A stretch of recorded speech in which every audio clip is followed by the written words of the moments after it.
Well, what's up to all my pimps and model car players out there in YouTube land? This is Fast Jimmy 71 coming at you from the Chicken Grease Garage. What's cracking with everybody today? It is Thursday, another quarantine day. Hope everybody's doing well. Hope everybody had a wonderful and safe Memorial Day weekend. It was pretty cool for me. Yeah, just wanted to say what's up to everybody. This is gonna be the final video on my 1970 Chevy Impala.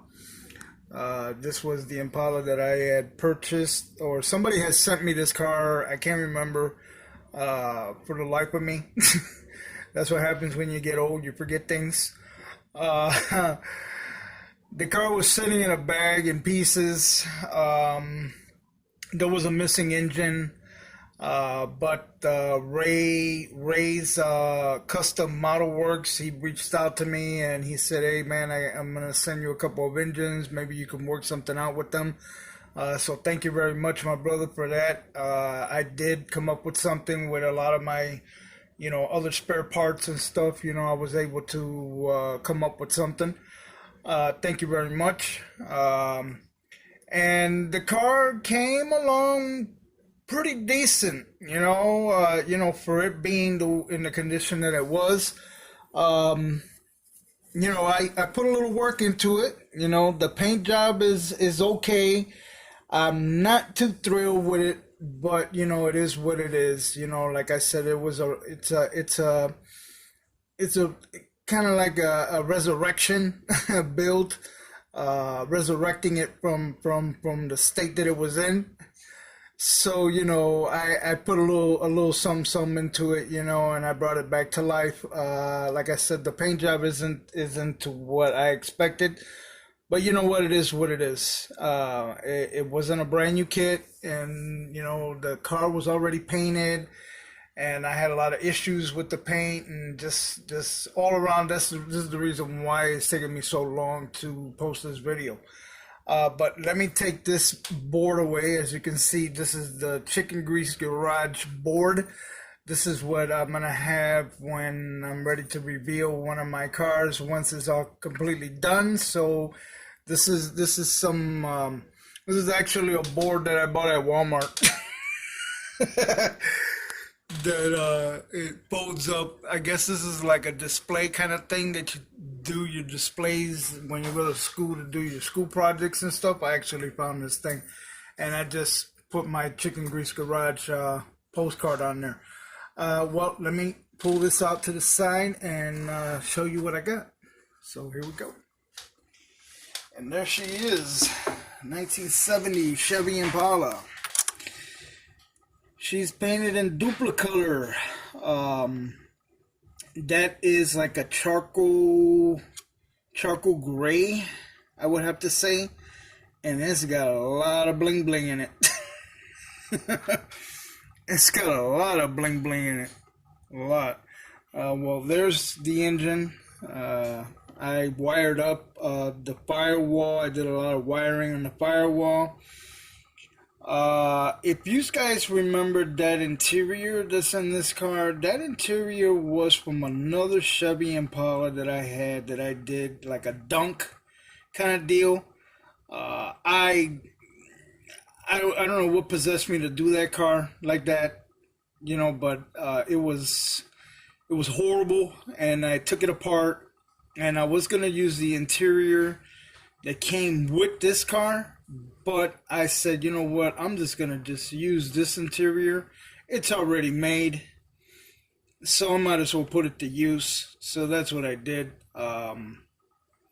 So the interior is from another 1970 Chevy Impala. It was a dunk kind of version, and it had T-tops. It was red.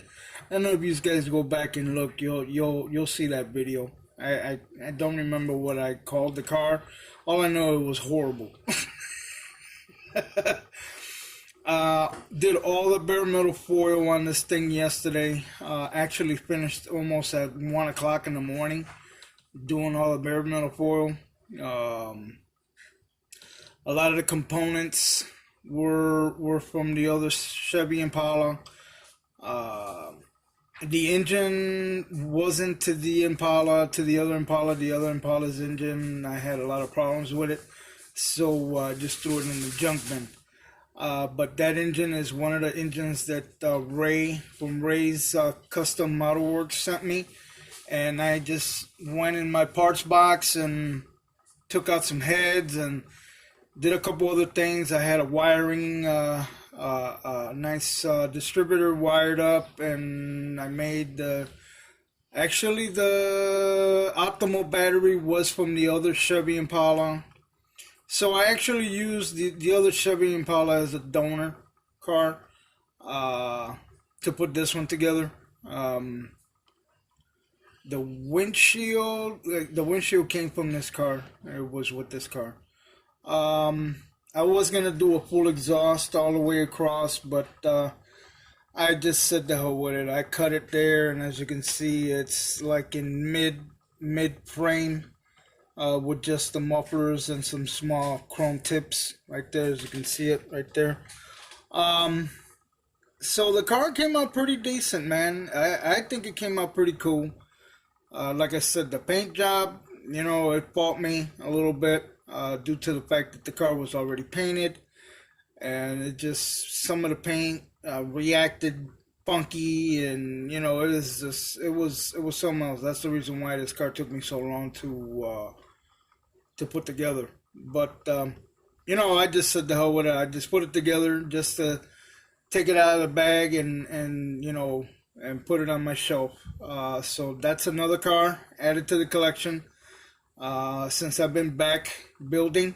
It was fun, working on this car. And I did order another body because I will be doing another one, but the other one I'm thinking I'm gonna do it as a muscle car. I'm not gonna do it a lowrider. I got some nice rims for it, some nice rally wheels, and I'm gonna do that one up really nice. And that one's a fresh body. I ordered it off eBay. I have a chassis and stuff, so I'm gonna work on that and see what I can come up with. But since I'm already here, let me push this to the side. I got this idea from somebody that had posted it on YouTube about a circuit breaker. It's called an adjustable circuit breaker holder. I saw it on Facebook or on eBay. On one of the groups that I'm in. Somebody had talked about this thing, and they said it was pretty cool and stuff. So I went ahead and ordered it, and I got it in the mail like sometime last week. I paid like $12 for this thing, and to be honest with you, man, this freaking thing is pretty cool. It's right here, and it's adjustable. You can move these rails in and out depending on the size of your chassis. It's got a holder here on this side. Oh, it's on backwards because I took it apart. But this one's spring loaded that you can push in, push out. This one is in its place. This is just to tighten it up. This side you tighten up, and then what you do is you put your chassis in here, and these little slots right here. There's one here. I gotta turn this thing around, and there's another slot here, and then you push this thing in, and it locks it into place. And this is actually pretty cool for when you're gonna do like detail painting. You're gonna glue something, and you need both hands to hold it into place, or stuff like that. So this is a pretty good investment. I'm gonna be honest with you. I was very skeptical on this, but it actually works out pretty good. And I actually used this with that car to do the chassis work. So, you know, this is worth the money. So if you guys are interested in getting one of these, go to eBay. They're called adjustable circuit breaker holders. And you can get them for, you know, 10 bucks, 11, 12 bucks for these things. So these are pretty cool. So, oh, and there goes the wall. So, yep, that's my Chevy Impala. 1970 Chevy Impala. The hood dropped. The hood dropped, but there she is. Hope you guys like her. Alright, my brothers, this is Fast Chevy 71 saying peace. And you know what? Chicken grease. Later.